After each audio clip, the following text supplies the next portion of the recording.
మా latest videos కోసం మా ఈ తెలుగు న్యూస్ ఛానల్ సబ్స్క్రైబ్ చేసి గంట సింబల్ యాక్టివేట్ చేసుకోండి. 2024 మార్చి 8న మహాశివరాత్రి రాబోతోంది. ఇది 349 సంవత్సరాలకు వస్తున్న అద్భుతమైన శివరాత్రి. ఇలాంటి శివరాత్రి 349 సంవత్సరాల క్రితం వచ్చింది.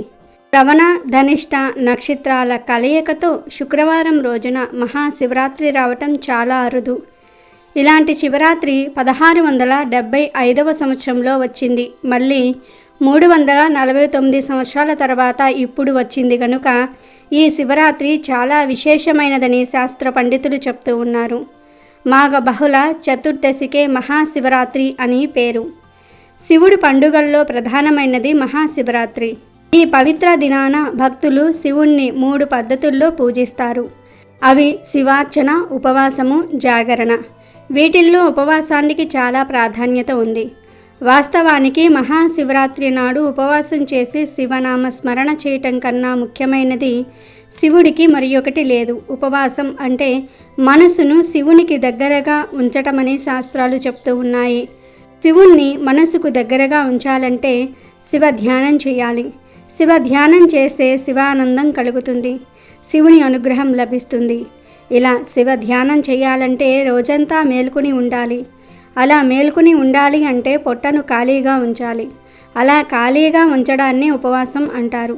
కాబట్టి భక్తులు ఎంతో నియమ నిబంధనతో రోజంతా మహాశివుణ్ణి ధ్యానిస్తూ ఉపవాసం చేయాలి. వాస్తవానికి మహాశివరాత్రి నాడు శివ ధ్యానంలో ఉన్న భక్తులకు ఆకలి వెయ్యదు. ఇంకొక ముఖ్య విషయం ఏమిటి అంటే ఆరోగ్యమే మహాభాగ్యం అంటారు. శివుడు కూడా తన భక్తుల ఆరోగ్యం క్షీణించాలని అనుకోడు. కాబట్టి చిన్న చిన్న రోగాలతో బాధపడే వాళ్ళు అల్పాహారం తీసుకోవచ్చు. అల్పాహారం అంటే పండ్లు మాత్రమే తీసుకోవాలని పండితులు సూచిస్తూ ఉన్నారు. ఈ కాలంలో దొరికే అనాస, ద్రాక్ష, జామ వంటి పళ్లను తీసుకుని ఉపవాసం చేయవచ్చునని పెద్దలు చెప్తూ ఉన్నారు. ఇది శివరాత్రి ఉపవాస పద్ధతి. ఇక ఎంతో పవిత్రమైన ఈ మహాశివరాత్రి రోజు ఆడవారు గుర్తుపెట్టుకుని ఈ ఆకు మీద దీపం పెడితే చాలు మీ ఇల్లంతా ఐశ్వర్యంతో వెలిగిపోతుంది. ఈశ్వరుడి అనుగ్రహం లభిస్తుంది, కష్టాలన్నీ పోతాయి, కోటి జన్మల పుణ్యం వస్తుంది, ఆర్థిక సమస్యలన్నీ పోయి రాజయోగం పడుతుంది, పట్టిందల్లా బంగారం అవుతుందని పెద్దలు చెప్తూ ఉన్నారు. మరి శివరాత్రి రోజు ఏ ఆకు మీద దీపం పెట్టాలో ఇప్పుడు మనం ఈ వీడియోలో వివరంగా తెలుసుకుందాము. ఫ్రెండ్స్, ఫస్ట్ అయితే ఈ వీడియోకి ఒక లైక్ కొట్టి మా ఛానల్ని సబ్స్క్రైబ్ చేసుకోవటం మర్చిపోవద్దు. మాఘమాసంలో కృష్ణపక్ష చతుర్దశి అర్ధరాత్రి వ్యాప్తి చెంది ఉన్న రోజు మహాశివరాత్రిగా పరిగణింపబడుతుందని గ్రంథాలు తెలుపుతూ ఉన్నాయి. అమావాస్యకు ముందు వచ్చే కృష్ణపక్ష చతుర్దశి నాడే శివరాత్రి జరుపుకోవాలని శాస్త్ర నియమము. అభిషేక ప్రియుడు శివుడికి ఇష్టమైన రోజు మహాశివరాత్రి. మహాశివుడు లింగాకృతిని పొందిన రోజునే శివరాత్రిగా జరుపుకుంటాము. ఈ పర్వదినం రోజున భక్తి శ్రద్ధలతో పరమేశ్వరుని పూజిస్తే జీవితంలో సమస్యలు రావు. మహాశివరాత్రి రోజు ఉపవాసం ఉండటము, జాగరణం చేయటం అందరికీ తెలిసిన విషయాలే. శివరాత్రి మహత్యమంతా రాత్రి వేళల్లోనే ఉంటుంది. అందుకే భక్తజనులందరూ ఈ రాత్రి పూట భజనలు, పురాణ కాలక్షేపం లేదంటే శివనామ స్మరణతో గడుపుతూ ఉంటారు. కొందరు వీలున్న వారు అర్ధరాత్రి లింగోద్భవ కాలంలో అభిషేకాలు, అర్చనలు చేయించి శివ కృపా కటాక్షాలను పొందుతారు. ఈ రోజంతా శివ పంచాక్షరీ మంత్రం ఓం నమఃశివాయ అంటూ ధ్యానం చేయటం వల్ల మనసుకు ప్రశాంతత చేకూరుతుంది. ప్రతి జాముకు పూజ, అభిషేకం చేసి మరుసటి రోజు సూర్యోదయం అయ్యాక నిత్య కృత్యాలు తీర్చుకుని సంధ్యావందనం చేసి పుష్పాలు అన్నిటితో పూజించి భోజనం శివుడికి నివేదన చేసి నైవేద్యం పెట్టాలి. మహాశివరాత్రిని హిందువులు ఎంతో గొప్పనైన పర్వదినంగా జరుపుకొని శివుణ్ణి కొలిచి తరిస్తారు. శివుడు అభిషేక ప్రియుడు, ఉపవాసం, జాగరణలను ఎంతగానో ఇష్టపడతాడు. నిత్యం మంచు కొండల్లోనే ఉండే ఆ దేవదేవుడు అభిషేకాన్ని ఇష్టపడతాడు. ఇక ఎంతో పవిత్రమైన మరియు శక్తివంతమైన ఈ మహాశివరాత్రి రోజు ప్రత్యేకంగా మారేడు ఆకు మీద దీపం పెడితే చాలు మీకు ఉండే కష్టాలు, బాధలు పోతాయి. శివుడి అనుగ్రహంతో అష్టైశ్వర్యాలు సిద్ధిస్తాయి, మీ ఇల్లంతా ఐశ్వర్యంతో నిండిపోతుందని పెద్దలు చెప్తూ ఉన్నారు. మరి మారేడు ఆకు మీద దీపం ఎలా వెలిగించుకోవాలి అంటే ముందు ఒక మంచి మారేడు ఆకును తీసుకోండి. దాని మీద అంటే 3 ఆకుల మీద 3 గంధం కుంకుమ బొట్లు పెట్టండి. తర్వాత ఈ మారేడు ఆకును ఒక ప్లేట్లో కానీ తమలపాకు మీద కానీ పెట్టండి.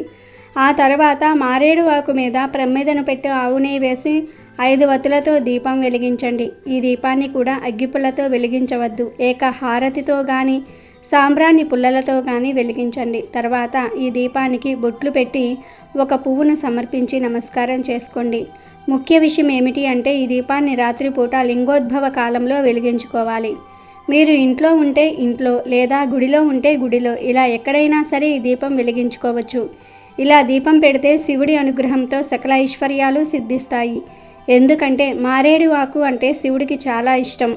మారేడు చెట్టు మహిమను గురించి శివపురాణం వివరిస్తోంది. సృష్టిలో మారేడు చెట్టుకు ఒక గొప్పతనం ఉంది. అది ఏమిటి అంటే పువ్వు పుయ్యకుండా కాయ కాస్తుంది. మారేడు దళము 3గా ఉంటుంది. అందుకే త్రిదళం, త్రిగుణాకారం, త్రినేత్రచం, త్రియాయుధం, త్రిజన్మ పాప సంహారం, ఏకబిల్వం శివార్పణం అని తలుస్తాము. మారేడు చెట్టుకు ప్రదక్షిణం చేస్తే 33 కోట్ల మంది దేవతలకు ప్రదక్షిణం చేసినట్లే. ఇంట్లో మారేడు చెట్టు ఉంటే ఆ మారేడు చెట్టు క్రింద కూర్చొని ఎవరైనా జపం చేసినా పూజ చేసినా అపారమైనటువంటి సిద్ధి కలుగుతుంది. మారేడు ఆకు కూడా చాలా విశేషమైనది, శివుడికి చాలా ఇష్టమైనది. మారేడు చెట్టు శివస్వరూపమైనదిగా చెప్పబడుతుంది. మారేడు దళాలు బ్రహ్మ, విష్ణు, మహేశ్వరులకు ప్రతీకలుగా చెప్పబడుతున్నాయి. అంతేకాకుండా 3 ఆకులు గల మారేడు దళాన్ని పరమశివుడి 3 నేత్రాలుగా విశ్వసిస్తూ ఉంటారు. మారేడు చెట్టు మూలంలో సమస్త లోకాలలోని పుణ్యతీర్థాలు దాగి ఉన్నాయని చెప్పబడుతోంది. మారేడు చెట్టు మూలంలో నిలిచిన నీటితో స్నానం చేయటం వలన గంగానది స్నాన ఫలితం దక్కుతుందని అంటారు. మనకు శాస్త్రంలో 5 లక్ష్మీ స్థానములు ఉన్నాయని చెప్పారు. అందులో మారేడు దళము ఒకటి. లక్ష్మీదేవి కుడి చేతితో సృష్టించిన చెట్టు మారేడు చెట్టు. అందుకే ఈ చెట్టుకు పండిన కాయను శ్రీఫలం అని పిలుస్తారు. మారేడు దళం చాలా పవిత్రమైనది కనుక అందరూ మహాశివరాత్రి రోజు మారేడు ఆకు మీద దీపం పెట్టి సకల శుభాలను పొంది సంతోషంగా జీవించండి.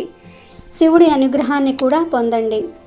ఆ మహాశివుడే పార్వతీదేవికి చెప్పిన ఈ రహస్యమైన మాటను మహాశివరాత్రి రోజు 3 సార్లు మనసులో అనుకుంటే ఆ ఇంట్లో సకల ఐశ్వర్యాలు కలిగి వారు కోరుకున్నది జరుగుతుంది.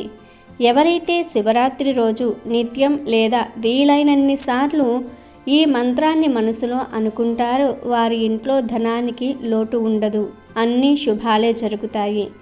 లక్ష్మీదేవి సంతోషించి ఆ ఇంట్లోకి అడుగుపెట్టి వారిని కుబేరులను చేస్తుంది. కాబట్టి శివరాత్రి రోజు ప్రతి ఒక్కరూ కూడా ఈ మాటను మనసులో అనుకుంటే ఎలాంటి కోరికలైనా సరే తీరుతాయి. ఒకసారి పార్వతీదేవి పరమశివునితో విష్ణు సహస్రనామమునకు కాస్త సూక్ష్మమైన మార్గం చెప్పమని కోరుకుంది. దానికి పరమశివుడు, దేవి విష్ణు సహస్రనామం ప్రతిరోజు జపించకపోయినా కనీసం ఈ మంత్రాన్ని ప్రతిరోజు 3 సార్లు జపించుకుంటే ఆ విష్ణు సహస్రనామ పారాయణ ఫలితమే కాదు, ప్రతిరోజు శివ పంచాక్షరి మంత్రం 1000 సార్లు జపిస్తే ఎంత ఫలితం వస్తుందో అంతటి ఫలితం భక్తులకు వస్తుంది అన్నాడు. పార్వతీదేవికి స్వయంగా ఆ పరమేశ్వరుడు చెప్పిన ఆ రహస్య మంత్రమే తారక మంత్రం. శ్రీరామ రామ రామేతి రమే రామే మనోరమే సహస్రనామ తత్తుల్యం రామనామ వరాననే. ప్రత్యేకించి ఎవరైతే శివరాత్రి రోజు శివుణ్ణి మంత్రాలతో పాటు ఈ తారక మంత్రాన్ని జపించుకుంటూ ఉంటారో వారికి కోరిన కోరికలు తీరటమే కాకుండా లక్ష్మీదేవి అనుగ్రహం కలుగుతుంది.